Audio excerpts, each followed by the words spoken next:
Well, Jesus H. Christ, to say the least. What an episode we just had for the Righteous Gemstone Season 2, Episode 7, entitled An Infant Shall Rule Over Them. Alright, so I thought the last one was crazy. I mean, it wasn't that action-packed, though we got our insane ender cliffhanger where Eli Gemstone did get shot up by the biker assassins. Now, before we do get into my recap and review for Episode 7, make sure you guys are liking and hitting that subscribe on this video to join the Flicks Talk family today, and drop those comments down below letting me know how you guys like this Righteous Gemstones episode. Alright, now all that out of the way, guys, I will just say this episode had me on the edge of my seat from start to finish. In only about 35 minutes or so, we got so much damn action. I thought this one might have been directed by freaking Michael Bay. But it's the awesome Jody Hill, and this one is just so fast-paced and action-packed, even though we did get some emotional beats along the way. Let's just get into it. So we start off with Eli now surviving, and he's in the hospital, and it shows a emotional Jesse, Amber, Judy, and BJ all standing around sobbing, not knowing what to do. Jesse and everyone goes outside. Jesse says he can't breathe, he can't even talk, and we get to see a scene that will put Seth MacFarlane to shame. Yes, I'm talking about this projectile vomit scene that we got that was very reminiscent of a Family Guy episode. Who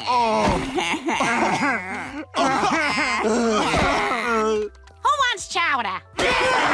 So, very funny scene to open up our episode before we hear the praise. But now it's time to get down to some serious business, and Jesse and Amber do announce to the congregation, to their mega church, that Eli has been gunned down. And this is actually a pretty cool scene because it puts the placement of Jesse and Amber at the forefront of the podium where Eli would have been. And Jesse's talking about how him and Amber always talked about this moment, and he doesn't even know if he has what it takes, if it's the right time. Under the unfortunate circumstances, he may be forced to step up. He is the eldest, but you know, he doesn't have the chops that daddy has. So they do go over that in this episode, and I did kind of like that short scene that we did get with him at the podium with Amber. Now, next up, we see that Gideon's having a sit down with his mom and dad, Amber and Jesse, and he says, you know what, guys?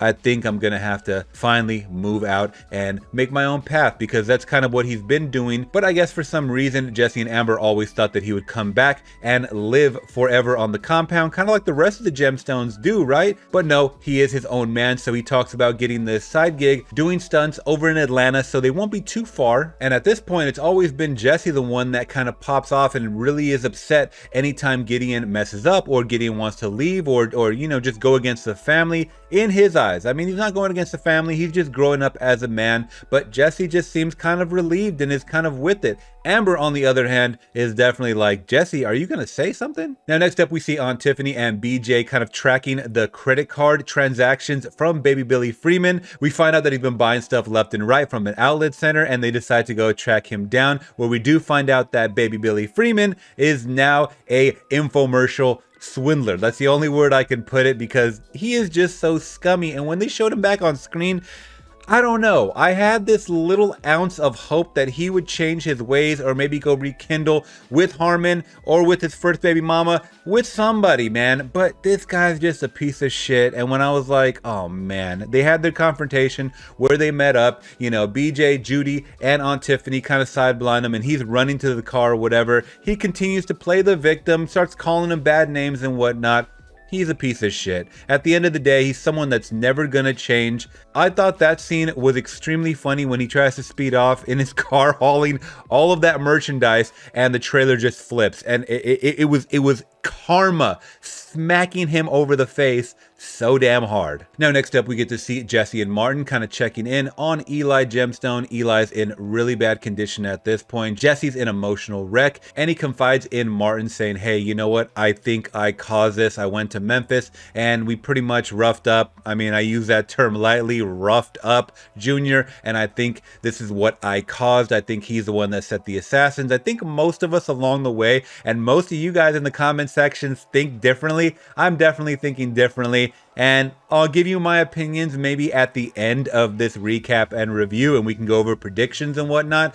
But they do both kind of conjure up a plan to say that Eli's doing better on national TV, on the Gemstones network, thus luring in these assassins to kind of go back to the hospital to finish off the job, but not before they move Daddy into a different compound and they arm that hospital to the T with SWAT and Jesse wielding a cattle prod. Now, before we get any further, guys, once I started hearing these plans just going, how can they, rent out a whole damn hospital? Going. Things were just happening so rapid speed. This episode seemed way different than the others. The other ones seemed like they really slowed down for exposition or character development or just conflict between the Gemstones and whatnot, or bickering or comedy aspects of it. This episode definitely has that, but this one really cranks up the octane, especially towards the middle and end of this episode. It felt like an action movie towards the ending of this episode, and I really did dig it and enjoy it, and I stopped questioning things along the way. Now, another small scene that we get a scene with BJ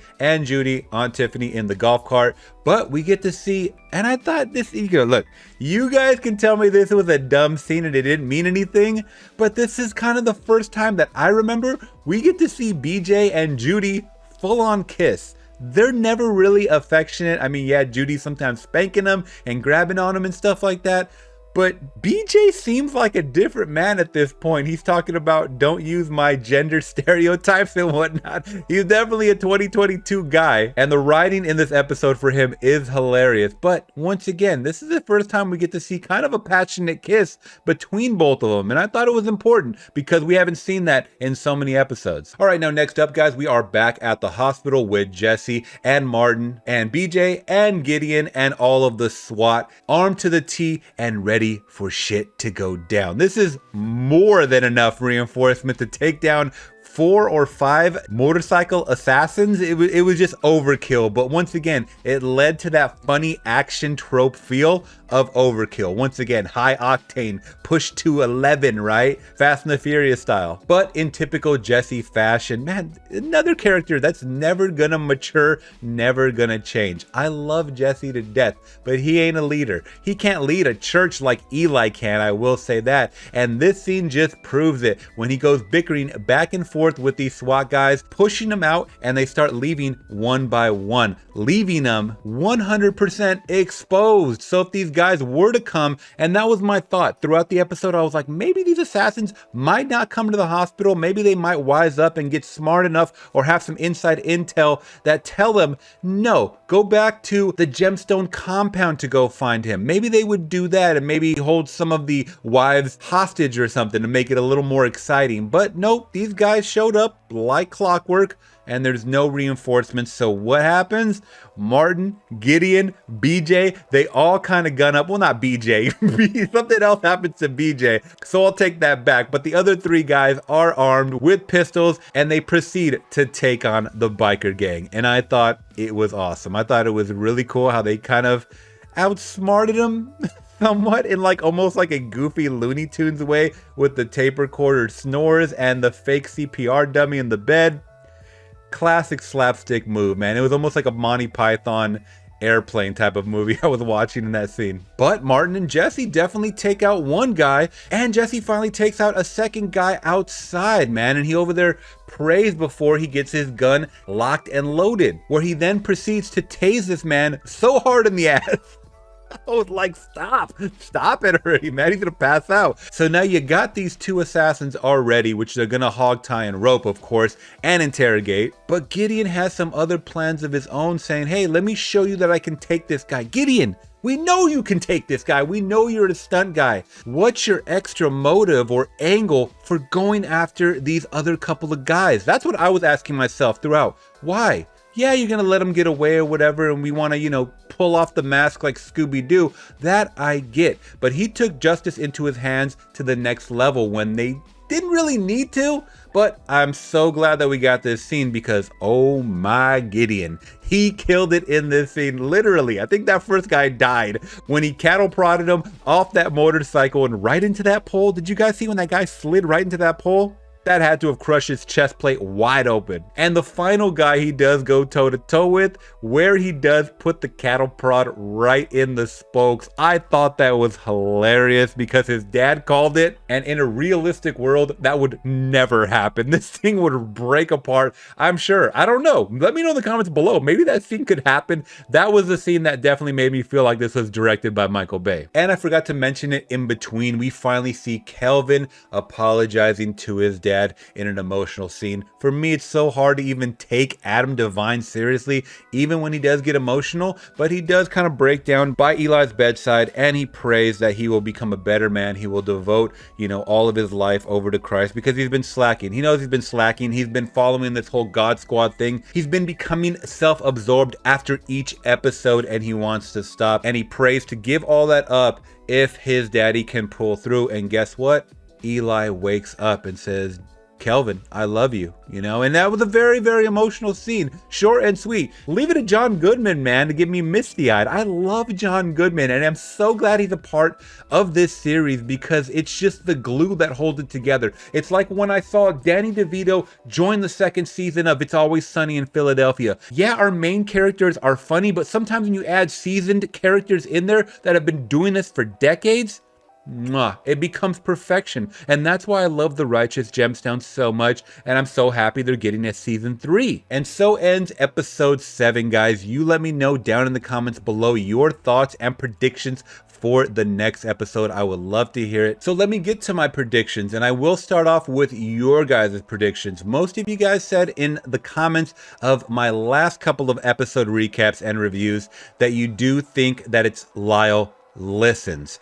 I do think that's a big possibility now, especially since we haven't seen him. Eric Andre is an actor that's definitely been in television and more movies recently, so I don't think they would kill off a character that soon. But then again, I didn't think they would kill off a character like Jason Schwartzman so soon, so we'll see. But a lot of you guys, once again, think it's Lyle, and I'm coming to that conclusion myself. I mean, he has the money to hire assassins, so I really wouldn't put that by him because Jesse did let him know. I mean, Eli's the only one standing in front of this $600 million estate that they all kind of accumulate. And you don't think that guy's gonna get sour about $10 million not coming through for him? Come on. I'm also really crossing my fingers, guys, that we get to see what happened with Harmon, grown-up Harmon. If he could be a character that we're already knowing about, that would be awesome. But I would love to hear what happened with that character because I think his beginnings since season 1 are so beautiful and genuine. And I think he's just a special kid in general, and I would like to see what happened to him when he grows up. How does baby Billy Freeman leaving him shape him as a young man into an adult? Once again, I would love to hear what happened to Harmon. So those are my thoughts, recap and review, guys, for episode 7 once again. And if you guys want to support the channel, hit that like button and subscribe for so much more as I do movie reviews, reactions, news, and a lot more. All right, guys, till next episode, I'm gone. Peace.